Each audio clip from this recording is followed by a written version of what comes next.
We are now into the film study for driving.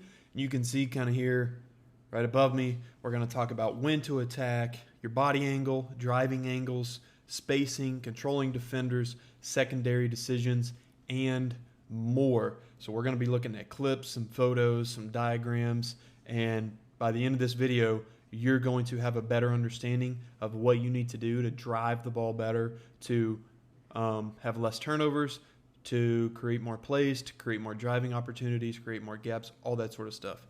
So you should be a better driver at the end of this video. So the first thing I want to talk about, and tie this all together at the end of the video of all the different points, but the first thing is the body angle when you drive. So I have a picture here of Steph Curry. We've got a couple more examples of what a great driving angle looks like. Sometimes in a game, you may be coming off a flare screen or a ball screen or whatever, and you're kind of wide open, or you don't really have a defender on you playing super tough defense. If that's the situation, you don't have to literally be in a stance like Steph Curry is all the time. A lot of times in games, you're gonna kind of drive standing almost straight up or more in an upright position.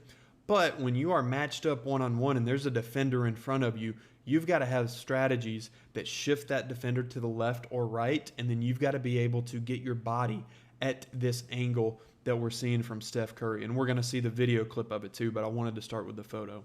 So let's go over the keys of a good body angle when you're driving. The first one is, and in this picture, of course, shows that he's planting hard off that back foot and lunging out. When you're working on your driving or working on your drills, you need to really work on planting off that back foot hard and fast and really exploding out of your stance as fast as you can. The other thing is Steph's back is not literally parallel to the ground, but it's not straight up either. His back is pretty far down and his chest is almost facing the floor. And his shoulder is to his defender's hips. So you can see his right shoulder, if Steph Curry were to drive in a straight line from here or go straight into the defender, Luke Kennard, his shoulder, Steph's shoulder, would be somewhere in the defender's hip or midsection. That's how you should drive. A great coach that I've heard from is they came up or shared the phrase, the low player wins. So when you're thinking about driving, you need to think from the offensive perspective, if I can get lower than my opponent, I'm going to win. If my defender is lower than me, I'm going to lose. Or if you're playing defensively, you just got to think, I got to get low and in a good stance. So the shoulder goes to the defender's hips, and also the lean protects the basketball. So how Steph Curry's body here is leaned over, by leaning over and not standing straight up, his body is naturally protecting the basketball. You've probably been picked in a game or somebody picks your pocket on your dribble. Well, one of the reasons why, if you're dribbling and the defender's able to put their hand in there and pick your dribble out and get a steal, there's two things you're probably doing. Your offhand is probably not there. Well, there's three things. Your offhand's probably not there. You probably aren't shifting or spaced out from the defender. And then the third problem could be you're probably standing straight up. If you're standing straight up, that gives the defender an opportunity to reach straight across your body and steal the ball. So if you can get in this leaning, powerful position, you're also going to protect the basketball.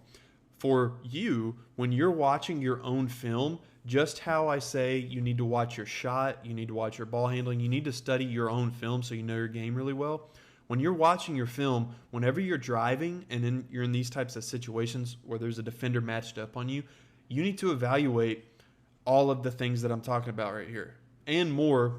We'll have more points in the video that you'll also need to look at, but you need to evaluate, is your body in the right position? Are you protecting the ball? Are you exploding off your back foot? And are you taking the correct angle, which is some stuff we'll see. So here's the same picture, and I'm not going to repeat everything, but look at this driving angle from James Harden. And I didn't want to show all the ball handling beforehand because he's James Harden and he's the best in the world at that. And we're not focused on ball handling right now. We're just talking about driving. But essentially what happened in this photo, and we'll get to a clip and film here in a second, is he had a crossover. This defender shifted, and now he got in that low position where his body angle, he's planing off that back foot. His shoulders are leaning forward, and right here, even if the defender reached over, the defender couldn't steal the ball because James Harden created space. So you can just see that back foot, he's in a powerful sprinting position. So here's a clip that we'll watch, and I cut it off again. You know how James Harden plays probably. He does a lot of dribble moves, and then he goes by somebody. I cut out the dribbling, again, because we're just focused on the driving. But watch how he plays right here. So as he goes into that dribble move, and Giannis is really low right here, but James Harden is super low as well. So as he's going into the dribble move, he's kind of bent over as well. But that first step is an explosive, quick, fast step. And even though Giannis is with him kind of on that first half step, he circles around and gets his shoulder into Giannis, and that's what pushes Giannis off of his driving line, and then he's able to go to the rim. And we've got clips on driving line and stuff here in a second. But to reiterate, the point I want to make here is look at his body position. I think most players probably need to have their knees bent more than what James Harden has right here, but he's leaning forward, and he's going to explode off that back foot. So here's some clips. We just talked about your body angle, but now we're going to cover a couple of different things. We'll just watch this clip right here from Steph Curry. So he goes ball screen, does a simple between the legs dribble, and then gets downhill. This is the play from the picture I just showed you, but now we're just looking at more elements of it. So watch how simple this move is. It's just a very, very simple change of speed between the legs dribble, but watch how he changes speeds. Comes off the ball screen. He's basically walking right there. The ball is slow between his legs, and then he explodes out. Let's do that again. So right here, he walked, slow dribble between his legs, and up to this point, he's just kind of going slow and steady. And then now as he delivers that slow dribble between his legs, watch him explode out and attack. Now he's quick. So he just changes speeds. You don't have to have fancy dribble moves, just be able to change speeds. Look at the high pickup as well. So when he splits the help, look what he does with the basketball. This is, of all mistakes in basketball, high school and younger especially, then I think the number one mistake players make, maybe not number one, but it's up there, is they keep the ball low. When they're splitting help or they're finishing at the rim, they keep the ball at their hip and then it gets stripped. But watch how he gets by this help defender right here. It's a high pickup. So right there, the ball's on his left shoulder. He brings it over to his right shoulder. So now the defender's on his left shoulder and the ball is on his right shoulder, so he's able to protect the ball. So he's got that high pickup. Keep watching the video because we're going to go over other types of pickups towards the end. And then the other thing is he's super efficient. So let's see how many dribbles he has to take after the screen. All right, so he's after the screen right now. 1, 2, 3, 4. He's able to do 4 dribbles to get all the way to the rim and finish for a layup. And look how far out he started. Well beyond the three-point line. Probably 7 or 8 feet behind the three-point line. So he's out there. And efficiency just means, and this is a very important driving key, is that you're able to get into the paint and attack, get by your defender in the least amount of steps and the least amount of dribbles as possible. Bad players are very inefficient and ineffective. A bad player and a bad player being inefficient means they do 8 dribbles, 7 or 8, 9 dribbles, and then they finally attack, and then the defender just stays in front of them and they didn't go anywhere. Or an inefficient player means, like let's say you catch the ball, you're wide open on the wing, you can catch, rip, one dribble, and then lay up. An inefficient player would catch, do a dribble between the legs, another dribble, and then finish. In every situation, you want to use the least amount of dribbles as possible to get by your defender. Now, there is sometimes if your coach gives you the freedom or you have the skill to have a couple dribble moves to shake and bake your defender and shift them to create a driving angle, that's great. Do that. But for most players, you don't have that freedom and it's not in your skill set. You're much better off just playing as efficiently as possible. And then this isn't finishing of the film study finishing, but he also finishes on the opposite side away from that defender. Let's go to the next clip now. And this is a Kyrie Irving clip right here, and I'm going to break it down in a couple different ways. So the title of this slide is The Battle of Driving Lines. So I want you to think, I'm going to show you what Jason Tatum is thinking, probably, because I don't know the exact scheme the Celtics had right here on this possession, but it's a general principle that I'll talk about, and then I'll show you what Kyrie is thinking. So from the defense's perspective, Jason Tatum wants to funnel Kyrie Irving into the help. He basically either wants to push, as Kyrie is driving, Jason Tatum wants to push Kyrie to help / the elbow, or if Kyrie then gets kind of a half step on him, Jason Tatum wants to be able to recover and push Kyrie out to the block outside the paint. You've probably had a defender where you drove on them, you never got by him, and they just kind of pushed you out of the paint or kept you out of the paint. That is the defense's perspective right here. Now, from Kyrie Irving's perspective, and he's super, super quick, first of all, look at the angle of his body. He has those characteristics we talked about a second ago. He wants to split the defense as soon as possible. So if he can get, and we already saw the clip, but he's trying to get by Jason Tatum as close to this elbow as possible. So if Kyrie could go right down the middle of the foul line or even closer to this left elbow, that's his advantage. And of course, he doesn't want to dribble into the help. So offense wants to drive through the middle of the foul line right here or split the help. Defense wants to funnel the ball handler into the help or away from the basket down here so they can't get a layup. And of course, Kyrie's super quick, so he gets by him. But the other point to look at, and this is very important for two reasons. One reason, consider when you have the basketball, and the second reason, consider when you don't have the basketball. We'll start with the first one. The spacing right here is really, really good. You have two players outside the three-point line. One player is one step away from being outside the three-point line, and then you have somebody all the way along the baseline. Notice, this player is not on the block. They're not at the elbow. They're not at the opposite block. This player, and the post player, they have their feet and their back to the baseline so that when Kyrie drives, this defender would step up and then they could get a lob. That's modern basketball. So the spacing has a lot of big gaps for Kyrie to drive through. And because 1, 2, 3 of these players are pretty good shooters, these help defenders can't just collapse and stop the drive. They have to honor and respect these three-point shooters as well. So this is a very tough situation to guard, and this is what modern basketball really looks like. The second perspective I want to talk about is whenever you're watching film, you don't just want to think as if you always have the basketball. Study film and look at the game as if you don't have the basketball. Imagine you're this player, or imagine you're in the same situation with your team. You got a teammate driving the basketball. They're going right down the middle. Would it be smart for you to jump right into the elbow right here? No, it wouldn't, because you would clog the paint and you would stop this player from driving. If you're this post player, is it a better position to be right in the middle of the paint or on the block or on the baseline like we talked about? It's better to be spaced out. So when you don't have the basketball, and of course this does depend on what your team does offensively, what your coach has your team running, whether it's dribble, drive, motion, ball screens, whatever it is, you still have to play out of your principles, but something to be aware of is the spacing and how you spacing out from your teammate is going to cause the defense to cover more ground. It's going to make the defense put in more effort. And as the film study is looking at driving, it's going to allow for your teammates to have better driving angles. And this is what I talked about a second ago with the driving angles. Now, when I coached college basketball, my head coach who I worked for, who's now at Furman, really, really good coach, really good man, he was talking about turnovers, and it was either him and another coach or a coach that he talked about. They said the number one cause of turnovers is dribbling into traffic. This made sense to me because I'm like, well, you could turn the ball over by stepping on the sideline or stepping on the baseline or dribbling off your foot and the other team gets it, or jumping the passing lane, or there's a lot of different ways you can turn the ball over.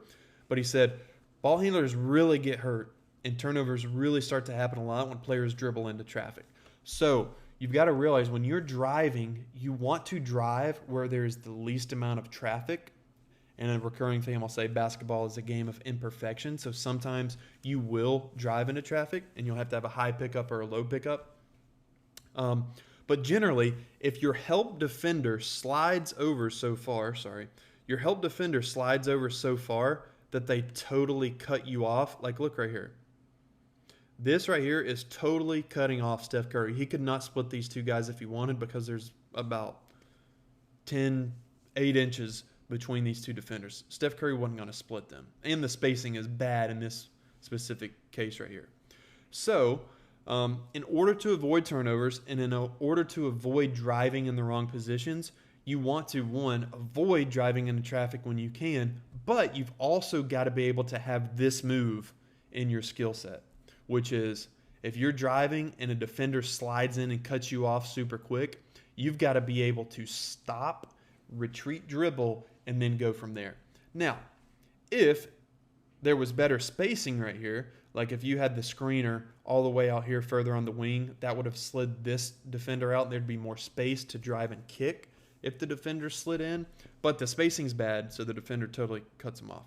But watch this move right here from Steph. Drives, he gets cut off by both defenders. Look how far the basketball is behind him. He's got that basketball way behind him so that it can't get picked, and then he's back, reset, ready to go. Now what he did here is like a side step 3. It's pretty nice, but I cut that out because we're just focused on driving right now. In this clip with Chris Paul, we're going to look at just simply changing speeds and what that does to a defender. And then we're also going to look at what I'm just going to call a second drive. So let's watch this clip. Let's just watch it 2 times. So Chris Paul just dribbles out, 2 between the leg dribbles, then he gets into the paint again. So let's watch that one more time. Calls for an ISO. Notice the spacing too. Like, look at the spacing of his teammates. You got 3 guys, 3 players on the weak side, and then 1 shooter in the strong side corner. So this is great because now Chris Paul drives. If the corner defender slides in, it's a kick to the corner for a 3. So it comes down to a very basic read. But the defender doesn't come in. Chris Paul's able to drive into the paint. So let's look at what the change of speed does. So he's driving here. First of all, the first change of speed is right there. He goes too slow between the leg dribbles, and then on that second dribble, he explodes out, and now he's playing fast. He does get cut off, but look what he does again. He changes speeds again. So he's changing speeds twice. Goes here, changes speeds. Now he changes speeds again. And what he does on the second change of speed, this is such a great underrated driving move. I just call it a rocker step. But he dribbles in, he stops, and then he basically just rocks his body back and forth, replants his foot, and then he goes again. And then watch what it does to the defender. The defender is going to jump forwards and kind of rock their body as well because they think Chris Paul's going to go backwards, so they start to follow him, and then Chris Paul changes directions. So he changes speeds twice. And the second point of this video is I'm just calling it a second drive. A lot of times you're going to try to drive by defenders and they're going to cut you off. But if you are on their hip or kind of on their side, you can either change speeds or you just kind of have a second gear that you put in to continue driving around them. Because you watch some of the best players, like their first move, like right here, Chris Paul gets cut off, but then he has a change of speed and he has that second drive that finally gets by that defender. And then we saw a clip earlier where James Harden ran into a defender. I think it was against Giannis, but then he just got in that second gear and then continued to go around him. So you can have what's just called a second drive, and that basically means a good defender is not just going to let you get by easily. Sometimes you're going to have that second gear to get by them again. Now, if you're playing really bad defense, you're just going to be able to drive by them the first time. Now, this clip right here I wanted to point out it's a very simple clip, and it just comes down to good players, good scorers have awareness. Too many players, when they run down the floor, they think, I got to get to my spot and I got to run the offense. If your coach has brainwashed you to be a machine like that, your coach is not good because he or she is not teaching you how to play basketball. You've got to be able to recognize situations. So look right here. James Harden's dribbling down the floor. His eyes are up. All his teammates are covered, but nobody ever stops the ball. He realizes that right inside half court, and before the defense is even set, he's able to go. So when you're in transition, if the defense is not set, if nobody has picked you up, drive the ball. If you can get a layup, take it. You might collapse the defense, and then you can kick it out. And then the other point here is just change of speed. Look at that. He's kind of jogging, and then as soon as he notices that he's got a driving opportunity, that's when he takes off and sprints. So this is a Chris Paul clip. We're going to talk about the first new thing is the change of height. And the change of height just means great ball handlers are able to play basically dribbling, almost standing straight up, and then they're able to drop in a stance, get in a lunge or get in a powerful stance, and then explode out of that. So watch how he goes here. He changes speed, so he slows down right here. He's standing straight up basically, and look how he drops his weight of his body. He goes from here splits his feet, and now he's in that driving position that we talked about. But he changes height. He goes from high to low, and then he changes speeds as well while he's doing that. Let me go back. I think I skipped one. Now, the other important thing is you've got to be able to drive with your weak hand. Good defenders, and if you're a good scorer, at some point a defender is going to guard you to force you to your weak hand. Players like Chris Paul, he ain't got a weak hand. Great players, they don't have weak hands. They can go to the left or to the right. So you can see the defender has opened his hips, and he's forcing Chris Paul to the middle. Again, look at the spacing. The spacing is really good. And he's able to continue to drive with his left hand. And then what he does is he cuts off his defender, and we're going to get more into detail on this in the coming slides, the next slides. He cuts off his defender, gets the defender on his back, goes off 2 feet, and then he also reads the rim protector. Because this is the read in situations like this. If this defender in the NBA and some college, if the defender steps up that's protecting the rim, then it's a lob. If the defender stays back, then the driver has a layup. So you got to be able to go with your weak hand, and then cutting off your defender is something we're going to keep talking about.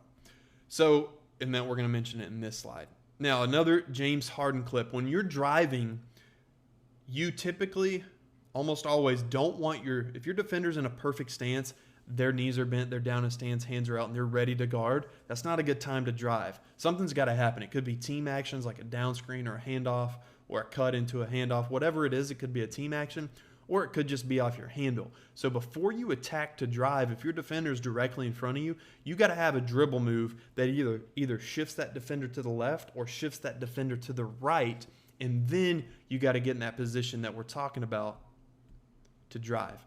So right here, how James Harden gets the advantage is the defender reaches and gets off balance, and because the defender reached and got off balance, now he's able to have that advantage. The second thing is he's going to cut off the defender and get the defender on his back. So right here, the defender is on his left side, is on his left shoulder, but now as he drives, look, now the defender is on his back. And we'll look in the next slide on the driving line. I'll explain that more on the next slide. But then the other thing is, and he doesn't really super decelerate in this clip right here, but something that you've got to do is you got to be able to get your defender on your back, and then once you get to the paint, if you got help defenders in the paint, you got to be able to decelerate and make reads. But let's look at, this is just a comparison. I'm going to show you two little short, simple, easy diagrams that I'm talking about. When you're thinking about driving, some players think this. They think, I'm going to drive straight into the paint, and I'm going to shoot my layup somewhere around the block area. You can see it's like at an angle going that way. This is the average. Average players do this. It will work sometimes. You know, it's not always the terrible thing to do. You can get away with it against bad defenses, but the better defenses you play and the more skilled you get, you got to start thinking like this. You got to think, I got to get by my defender, get my defender on my shoulder or my side, and then once I'm even with them, I have to cut back in front of the defender, get them on my backside, and then make the read to the next level of defense. It's very simple, but it is a very rare skill and very difficult thing to do. Now we're looking at the same concept. It's just slightly different and different timing on the cutoff. So Jalen Brunson right here on the Mavs against Cam Reddish. Right here, he drives. Cam Reddish is now on his right shoulder, so now they're on an even level. And then at the very end, Jalen Brunson, look what he does here. He's got Cam Reddish on his back. If Jalen Brunson were to have stopped completely right there, then he would have gotten fouled, which could be a possibility for and one or 2 free throws. But he doesn't stop. He gets to the other side of the rim and finishes on the opposite side. So this is a really good strategy. You know, getting on the same level as your defender and then getting in front of them. It's in football, when I coached football, it's called replacing your line. So it's like you're on a driving line, you got to get off that line and then get back on that line. And then again, like I said, you could either stop and draw a foul here or get to the other side of the rim and finish. So let's look at the swipe right here. This is the inside hand. Good move to use when you're driving. So obviously a ball screen here, but watch Jalen Brunson's inside hand. See the swipe right there? He's taking his inside hand and he's swiping it against the defender's hand so that he can protect himself from the dribble. And look what he does right there. He's creating a driving angle, but he's also using that inside arm for a swipe. You can see his right arm is hitting the defender's left hand. And then also, again, look at the spacing. Look how big a gap this is from the corner to where Jalen Brunson is driving. He's got plenty of room to drive right there. And then a quick release for the layup. I told you we would look at some more pickups, but look right here how he picks up the ball. He's got a strong pickup right there. So when you're splitting help, normally, like I'm always a team first type of player. I think type of coach, the more players who can touch the ball, the better. If you have a defender and they slide in, they cut you off all the way and you got a good shooter, always try to make that pass. But if you commit to splitting defenders, you got to be able to pick up the ball strong. Don't be weak with it. Look, he's got like a football carry here. It's tight to his stomach. He's being really strong with the basketball, and he's able to get through the help while he's driving. Trae Young right here, he's going to go with a low pickup. So we looked at a high pickup earlier. This is in transition.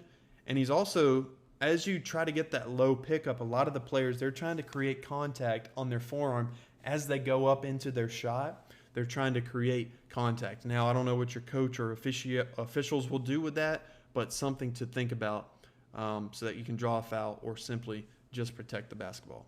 We're going to look at one again by James Harden, and this is one where he actually gets fouled. High pick and roll, and then look what he does right here. He's driving, and then he extends that arm out to draw contact, catches the defender's hand in there, creates an and one. And this clip just talks about preparing for secondary defenders. A lot of players don't think about it this way. You got to realize when you beat your defender, and I know this is in transition, and I don't think the Lakers were exactly matched up here, and you're playing a really good defense, you're going to beat your defender, and then there's going to be secondary defenders in the paint ready to contest your layup. So you've got to be ready to either kick it out for a pass or do a Euro step or a step by or a floater, or you can go into a post up, or you can have a drop off pass. There's a ton of different options, and I have plenty of them in the elite experience, but you've got to think mentally, all right, once you drive by your defender, it's not over. There's going to be a second line of defense that you've got to be ready for, that you have to make the right read against, and you have to have the proper moves in your skill set to beat them. But hopefully this helped you. Continue to work with the other workouts and the other film studies and other resources here on his site, and let's keep getting better.